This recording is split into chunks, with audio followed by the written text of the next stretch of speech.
le Dieu d'Israël. Jésus est le Dieu d'Israël. Alléluia. Jésus est le Dieu d'Israël. Béni, alléluia, béni, alléluia, béni soit le Dieu d'Israël. Seigneur, ce soir encore, nous voulons bénir ton Saint-Nom, élever ton Saint-Nom, proclamer ta Seigneurie, proclamer que tu es Dieu, proclamer qu'hormis toi, il n'y a aucun autre. Tu es le seul vrai Dieu. Ce soir, encore, réponds à nos questions. Enseigne-nous encore et que ton nom soit élevé, que ton nom soit béni, que ton nom soit glorifié dans le nom de Jésus.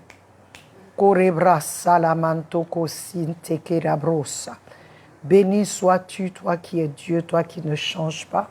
Je voudrais encore te souhaiter la bienvenue, bienvenue sur notre chaîne, une autre dimension avec Christ. Alléluia. Là où nous grandissons, là où nous apprenons beaucoup de choses, là où ce ne sont pas vraiment peut-être de nouvelles choses, mais des anciennes choses que le Seigneur nous ramène pour nous ramener à la conscience qui nous sommes et ce qu'il attend de nous. Alléluia. Alors ce soir encore, je voudrais te souhaiter la bienvenue ici sur notre chaîne, une autre dimension avec Christ. Nous sommes, en ce mois de juillet, nous avons un thème et notre thème c'est ta vision du Seigneur Jésus. Alléluia. Ta vision du Seigneur Jésus. Nous avons parlé de la vision, ce qu'est la vision selon le dictionnaire, selon la Bible. Et on a vu qu'on se rejoignait quelque part. On a dit que la vision, c'est appréhender, c'est-à-dire saisir en esprit ce que le Seigneur est. Alléluia. Alors, je veux t'encourager à vraiment, si tu es connecté, invite tes amis, invite. Nous avons eu des questions qui ne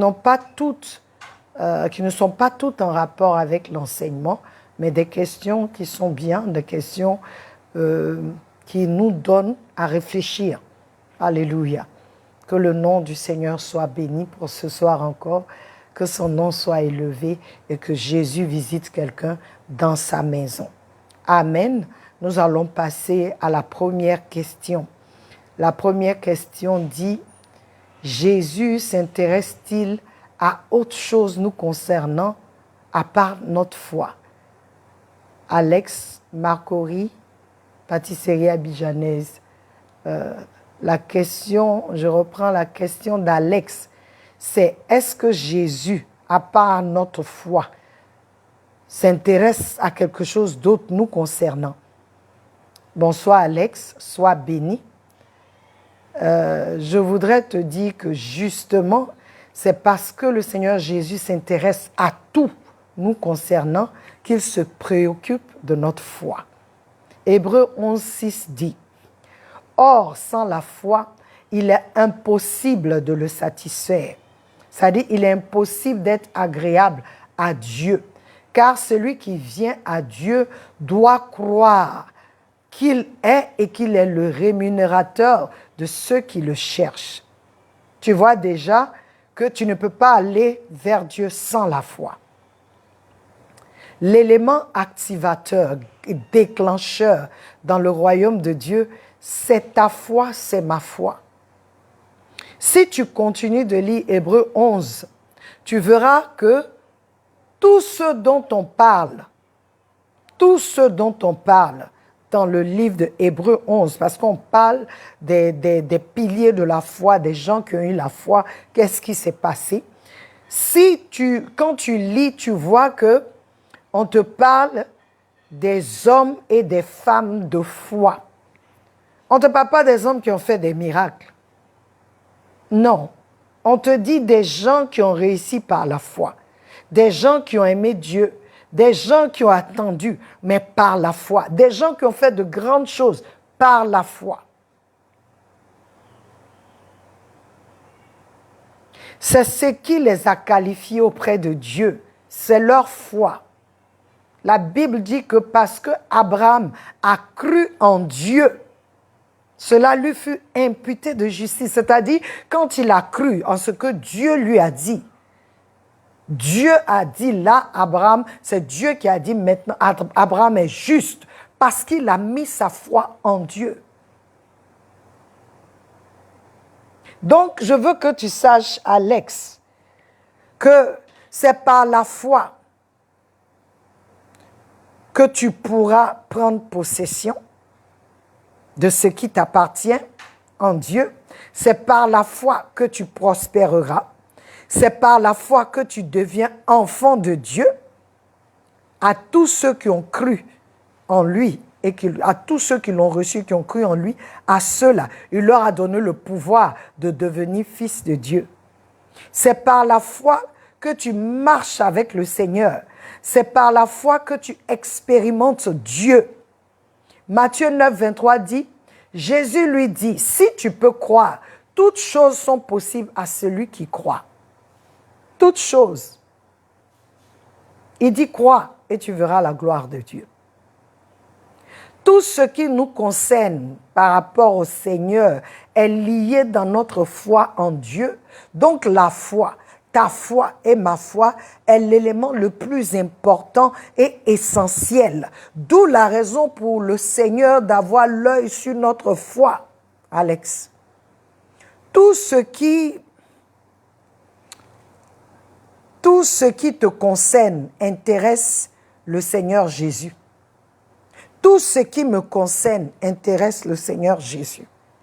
Et c'est ta foi en lui qui t'épanouira. C'est ta foi en lui qui te guérira. C'est ta foi en lui qui t'élèvera. C'est ta foi en lui qui te sauvera. C'est ta foi en lui qui te gardera.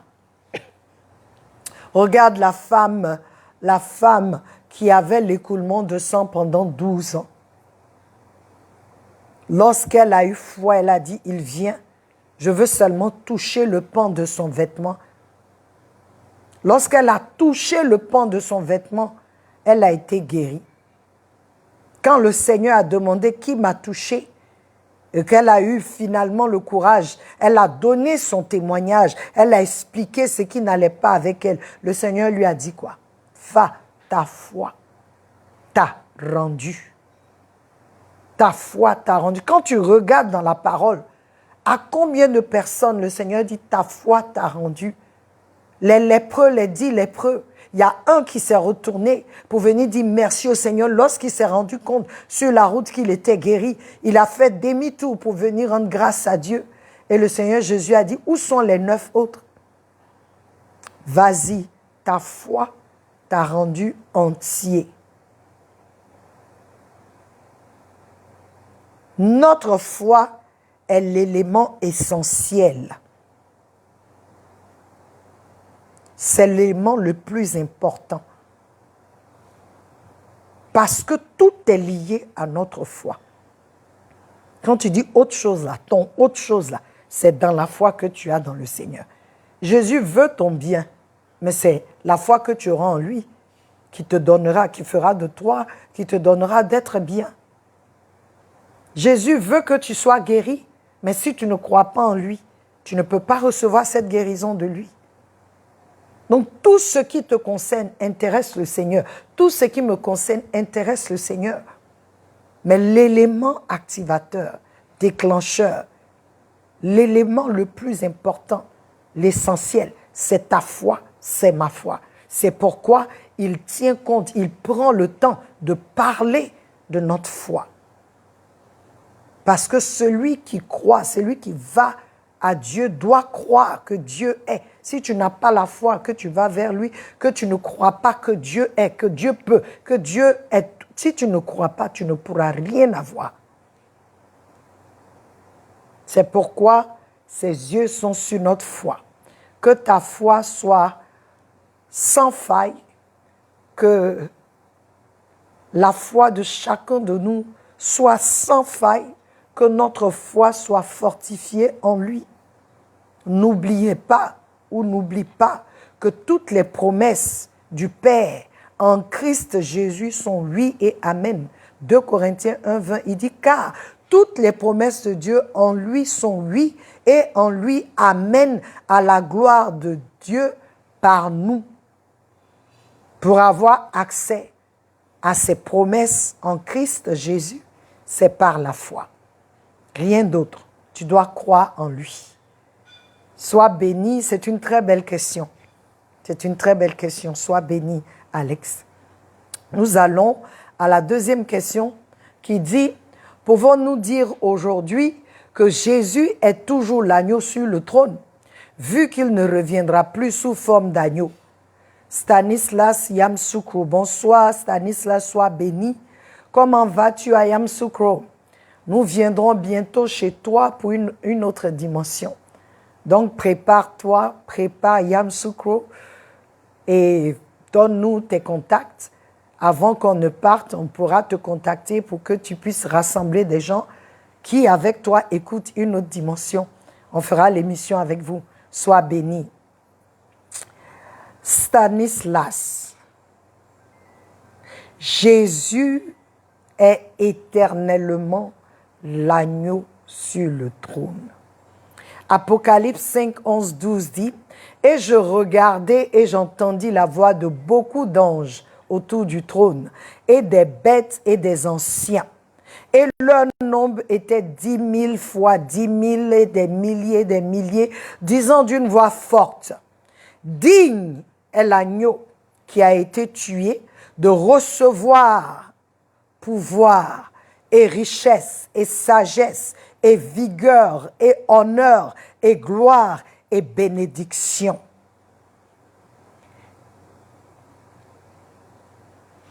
C'est à l'agneau qu'ils ont rendu gloire. C'est l'agneau qu'ils ont élevé. Il faut que tu saches que c'est l'agneau qui a ôté le péché du monde.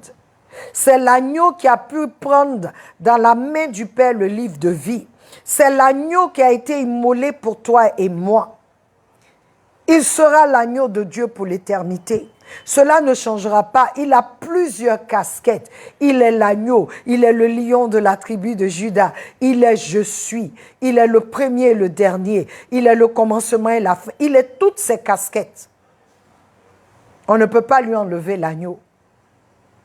Et tu peux t'appuyer sur ces différentes casquettes pour réclamer, pour proclamer, pour réprimander et entrer dans le lieu très saint, invoquer le Père. L'agneau qu'il est ne change pas, même s'il est le roi des rois, le Seigneur des seigneurs, il sera toujours l'agneau. C'est l'agneau qui a vaincu les ténèbres. C'est l'agneau qui a été immolé. C'est l'agneau qui a été enseveli. C'est l'agneau qui a été ressuscité le 3e jour. Et c'est l'agneau qui revient comme le lion de la tribu de Juda. Mais c'est l'agneau. On ne peut pas enlever ça. On ne peut pas, je ne sais pas comment te dire ça. Ce n'est pas quelque chose qu'on peut enlever Stanislas. Ce n'est même pas parce qu'il revient comme roi de gloire qu'on va dire qu'il n'est pas l'agneau. Non, non, il est l'agneau. C'est parce que l'agneau a vaincu que tu peux voir le roi de gloire. C'est parce que l'agneau a vaincu. C'est l'agneau qui a vaincu. C'est l'agneau qui a pris tes péchés sur lui, qui est allé à la croix pour toi et moi.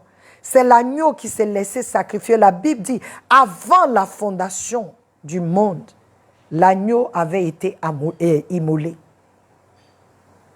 C'est l'agneau qui a vaincu.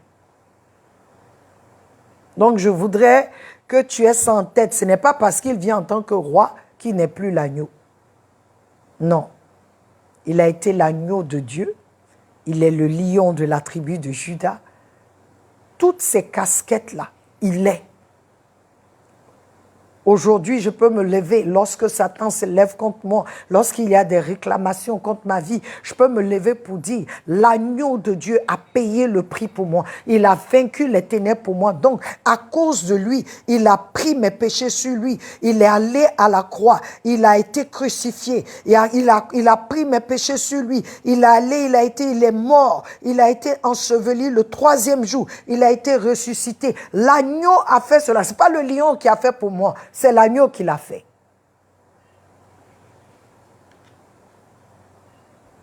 Donc, il faut que ce soit clair. Il faut pas, il revient, ça n'enlève en rien l'agneau qu'il est. Au contraire, ça fortifie l'agneau qu'il est. Alléluia. Et ce n'est pas parce que je suis présidente de la République que je cesse d'être l'épouse du pasteur Dibi. Quand je viens en tant que présidente, je suis non seulement présidente de la Côte d'Ivoire, mais je suis l'épouse du pasteur Dibi et je suis aussi pasteur. Tu vois un peu la différence? Ça ne change pas. Ça ne change pas. Il porte toutes ses casquettes. 3e question. Pourquoi ce silence dans toutes les églises catholiques ainsi que dans le monde entier, face à la photo, les statuettes de l'acteur du film de Jésus-Christ que les gens adorent? Katia Salomé, France, Paris. Bonsoir Katia, sois bénie. Je peux comprendre ton indignation, mais je voudrais, Katia, que tu saches que l'Église n'a pas été silencieuse. C'est l'une des raisons qui a suscité une division au sein du corps du Christ. Le protestantisme est né ou vient de divergences dans la pratique de la parole de Dieu dans le corps du Christ. Tu as eu les protestants parce qu'ils ont protesté contre des pratiques qui étaient en train d'entrer dans l'Église. C'est pourquoi tu as eu cette séparation. Donc, il n'y a pas silence, au contraire, cette séparation parle fort. Donc, je ne crois pas que rien n'a été fait. Cependant, aussi, Katia, je ne crois pas que tu puisses forcer quelqu'un à faire ce qui est droit s'il choisit délibérément de faire fi de ce qui est vrai. La parole est claire sur le sujet des statues et les représentations qui sont faites pour une quelconque adoration. On va lire Exode 20 à 4. Exode, le 2e livre de la Bible. Exode 20. Exode 20 à 4. Alors, je vais lire. Exode 20 à 4 dit, « Tu ne feras pas de statue ni aucune forme de ce qui est dans le ciel en haut, de ce qui est sur la terre en bas, ou de ce qui est au-dessus de la terre dans les eaux.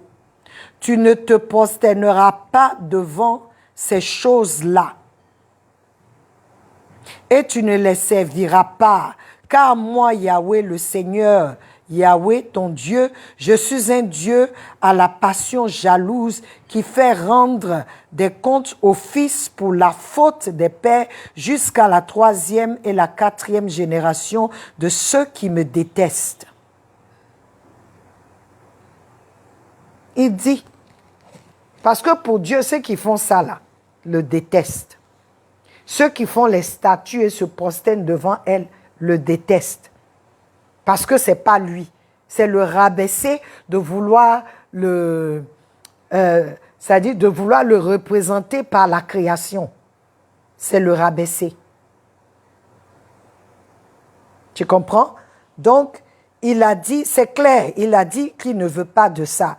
Ce n'est pas une pratique que Dieu agrée, car c'est une pratique païenne. C'est de l'idolâtrie. On va lire Ésaïe 44. Ésaïe 44. Ésaïe 44, verset Parce que ce sont des sujets qui fâchent. Donc, je préfère prendre la parole. Ésaïe 44, 1 à 21.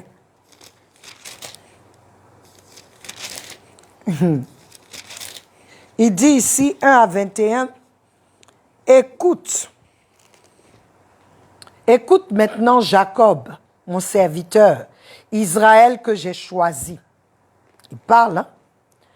Ainsi parle le Seigneur qui te fait et qui te façonne depuis le ventre de ta mère. Celui qui est ton secours, n'aie pas peur. Jacob, mon serviteur, Yashurun, je t'ai choisi. Yeshurun, je t'ai choisi. Car je verserai de l'eau sur le sol altéré et des ruisseaux sur la terre desséchée. Je verserai mon souffle sur ta descendance et ma bénédiction sur ta progéniture. Ils germeront au beau milieu de l'herbe comme les sols près des cours d'eau.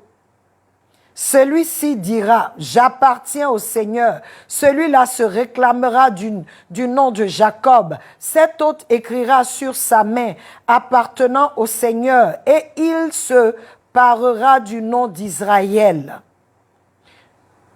Ainsi parle le Seigneur, le roi d'Israël, son rédempteur, le Seigneur Yahweh des armées. Je suis le premier et je suis le dernier. En dehors de moi, il n'y a pas de Dieu. Qui est comme moi qu'il crie, qu'il annonce et m'expose tout ce qui s'est passé depuis que j'ai fondé le peuple d'autrefois, et qu'ils annoncent aussi ce qui est à venir, ce qui doit encore arriver. Ne soyez pas effrayés, ne tremblez pas, ne l'ai-je pas fait entendre et annoncer depuis toujours? Vous êtes mes témoins. Y a-t-il un autre Dieu en dehors de moi? Il n'y a pas d'autre rocher, je n'en connais pas. Ceux qui façonnent des statues, eux tous se réduisent au chaos, et leurs œuvres les plus chères ne servent à rien. Ils sont leurs témoins. Elles n'ont ni la vue ni la connaissance. Aussi seront-ils honteux. Qui façonnent un Dieu ou font une statue pour n'en retirer aucune utilité? Tous ses compagnons seront honteux. Les ciseleurs eux-mêmes ne seront que des humains, qu'ils se rassemblent tous, qu'ils se présentent, et tous ensemble ils seront effrayés et honteux. Le forgeron, comme pour une hache, travaille avec des braises, et il façonne à coups de marteau. Il travaille d'un bras vigoureux, mais a-t-il faim? Le voilà sans force, ne boit-il pas d'eau? Le voilà épuisé. Le menuisier tend le cordeau, il la dessine à la craie et il la forme au ciseau. Il la dessine au compas, il la fait sur le modèle d'un homme. Il lui donne l'apparence d'un être humain pour qu'il habite dans une maison. Il coupe des cèdres, il prend des rouvres et des chênes qu'il a laissé grandir parmi les arbres de la forêt. Il plante des pins et la pluie les fait croître. L'homme s'en sert pour faire du feu. Il les prend pour se chauffer d'une part, il en allume pour cuire du pain. D'autre part, il fabrique un dieu. Il se prosterne et en fait une statue devant laquelle il fait des révérences. Il jette au feu la moitié de son bois. Avec cette moitié, il va pouvoir manger de la viande. Il cuit un rôti et se rassasie. Il se chauffe aussi et dit, « Ah ah, je me chauffe, je vois les flammes. » Et avec le reste, il fait un dieu sa statue. Il fait des révérences devant elle. Il se prosterne, il invoque et s'écrie, « Délivre-moi, car tu es mon Dieu. » Ils n'ont ni connaissance, ni intelligence. Leurs yeux sont bouchés, de sorte qu'ils ne voient pas, et leur cœur, de sorte qu'ils n'ont pas de bon sens. Il ne réfléchit pas, et il n'a ni connaissance, ni d'intelligence pour dire, « J'en ai jeté une moitié au feu. J'ai cuit du pain sur les braises. J'ai rôti de la viande et je l'ai mangée. Et avec le reste, je ferai une abomination. » Je ferai des révérences devant un morceau de bois. Il se repaît de cendre. Son cœur abusé l'égare. Et il ne le délivre pas. Il ne dira pas, n'y a-t-il pas un mensonge dans sa main droite? Souviens-toi de cela, Jacob, Israël, car tu es mon serviteur. Je t'ai façonné pour que tu sois mon serviteur. Israël, je ne t'oublierai pas. C'est long, mais il faut lire, il faut écouter. Dieu est en train de dire ici que ceux qui font ça, là, ils sont sans intelligence. En fait, il dit, dans une autre traduction, il dit qu'ils sont bêtes. Il dit le même bois. Regarde Dieu. Le même bois que tu prends pour chauffer de l'eau. Que tu prends même pour construire ta maison. Que tu prends pour faire à manger. Il dit tu prends la moitié de ce bois-là. Et puis tu fais une statue. Et puis tu te prosternes pour dire sauve-moi. Il dit la personne n'a pas d'intelligence. La personne n'a pas d'intelligence. Jean 3, 19 dit, « Et voici la condamnation, que la lumière est venue dans le monde et que les hommes ont mieux aimé l'obscurité que la lumière, parce que leurs œuvres étaient mauvaises. » Chacun de nous, Katia, répondra de ses actes devant Dieu.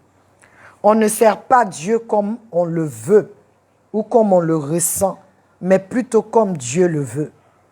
On doit le servir selon la connaissance que nous avons de lui par son esprit.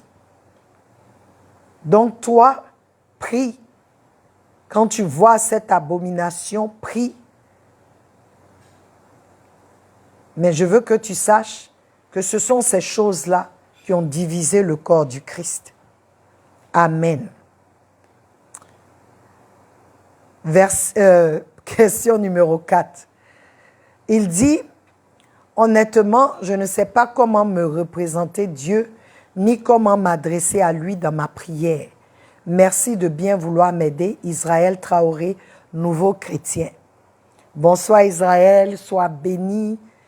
Ismaël, sois béni. Bienvenue dans la famille de la race supérieure. Jésus-Christ de Nazareth. Je suis heureuse. Sois béni. Et Ismaël, la meilleure manière de te représenter Dieu, c'est selon sa parole. Selon sa parole. Et là, tu seras sûr de ne pas te tromper. Hébreux 11:6 dit, celui qui vient à Dieu, vient à lui en sachant que Dieu est Dieu. Donc déjà, ta foi, tu dois croire que Dieu est Dieu quand tu viens à lui. Que ton cœur sache, que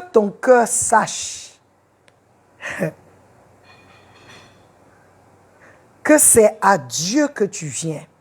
Que tes pensées, tes émotions sachent que c'est à Dieu que tu viens et qu'il y a une révérence, dans ton homme intérieur pour lui. Il n'y a rien qui lui ressemble vraiment pour le représenter. Mais l'Esprit de Dieu est capable de te donner une représentation dans ton esprit qui n'est pas physique, mais qui sera gravée en toi. Quand je viens pour prier à Dieu, je sais que je viens vers mon Père. Donc déjà, mon cœur a la joie, mon cœur est serein, que je viens devant mon Père et que mon Père ne va pas me rejeter. Quand je viens, je sais aussi que mon Père est saint. Alors je viens avec une révérence. Quand je viens, je reconnais devant lui que vraiment, je peux pécher, que je vis parmi des gens qui n'ont pas, comme l'a dit Ésaïe, je vis parmi des gens qui ont des lèvres souillées. Alors quand je viens, je reconnais que je suis faible. Alors je peux lui parler. Tu sais, il y a cette révérence dans ton cœur. Ce n'est pas forcément une image. Mais il y a une image que l'Esprit de Dieu peut donner à ton esprit. Et ça, c'est l'image que toi seul tu auras. Comment tu le vois. Il va graver ça en toi. Toutefois, je veux que tu saches, ceux qui ont eu une expérience, qui ont dit qu'ils sont rentrés, ils ont vu Dieu, ils n'arrivent jamais à le décrire tel qu'il est. Ils disent toujours, il est comme. Quand tu vas dans Apocalypse, Jean dit, je l'ai vu, il est comme. Alléluia. Quand tu vas quand Daniel même te parle de lui, Daniel dit, j'ai vu, il ressemblait, il était semblable à. Tu comprends? Ça dit, ils n'arrivent pas à dire, ils peuvent dire, la couleur était telle couleur, mais je ne peux pas prendre ça pour le voir. C'est l'expérience qu'ils ont vue, qu'ils ont eue. Donc, ils peuvent le louer en ayant cette expérience qu'ils ont eue. Chacun de nous peut avoir une expérience si nous cherchons vraiment et que nous demandons au Seigneur. Alors, vois-le par sa parole, comme je dis. La parole dit il est grand. La parole dit il est fort, il est tout puissant. Donc, je le vois comme le tout puissant. C'est lui qui est au-dessus de tout. C'est mon esprit qui voit ça. Pas mon âme. Je ne veux pas trop te déranger.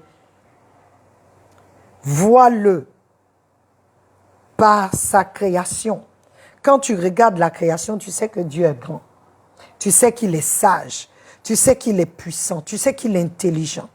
Combien vaste est-il? Alors, appréhende-le en esprit et tu verras, tu feras moins d'erreurs, comme nombreux.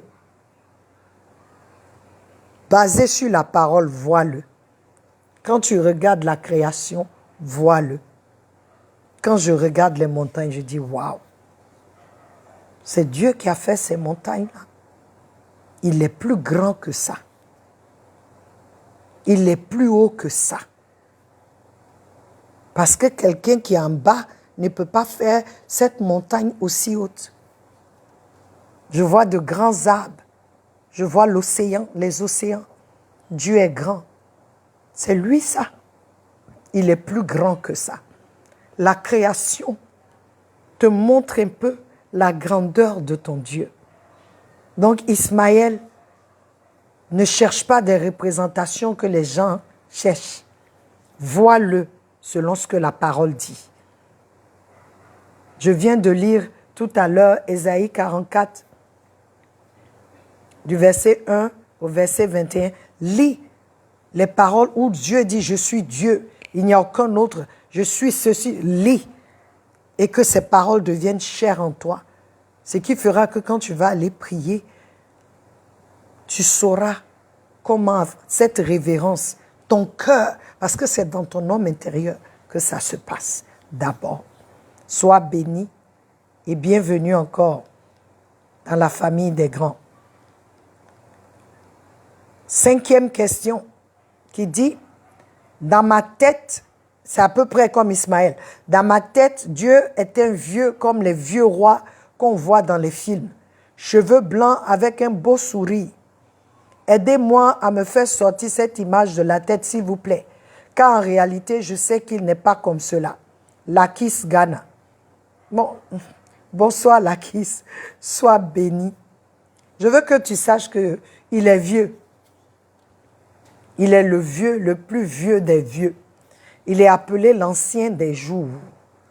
Donc c'est vraiment un ancien.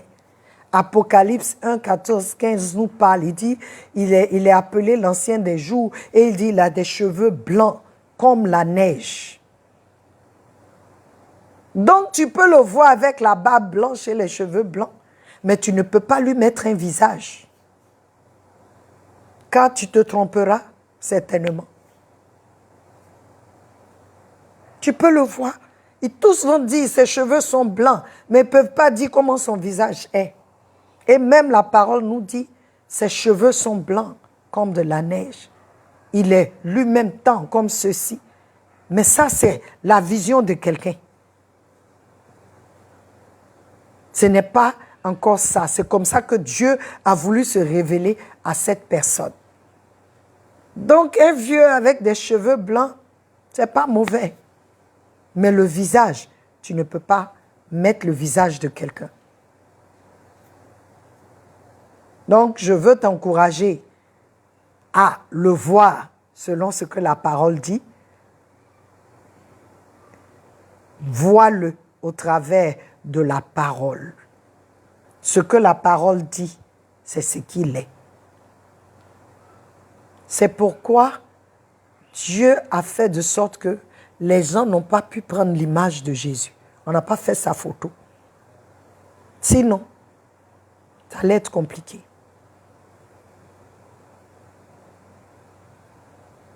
Les vieux que tu vois dans les télés et comme tu dis dans les films, tu vois leur visage.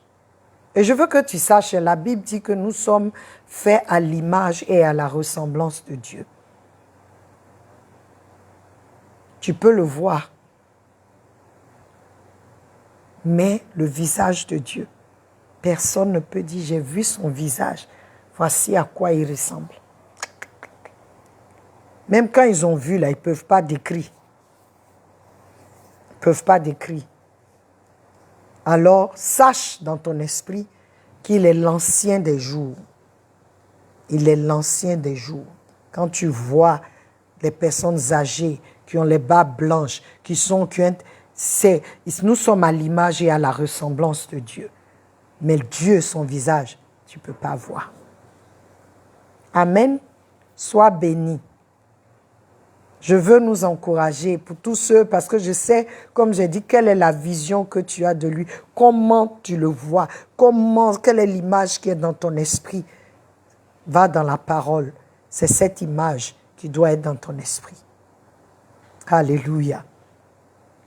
Alors, nous avons Sandra et Franck qui sont heureux. Sandra dit merci pour ce bel enseignement.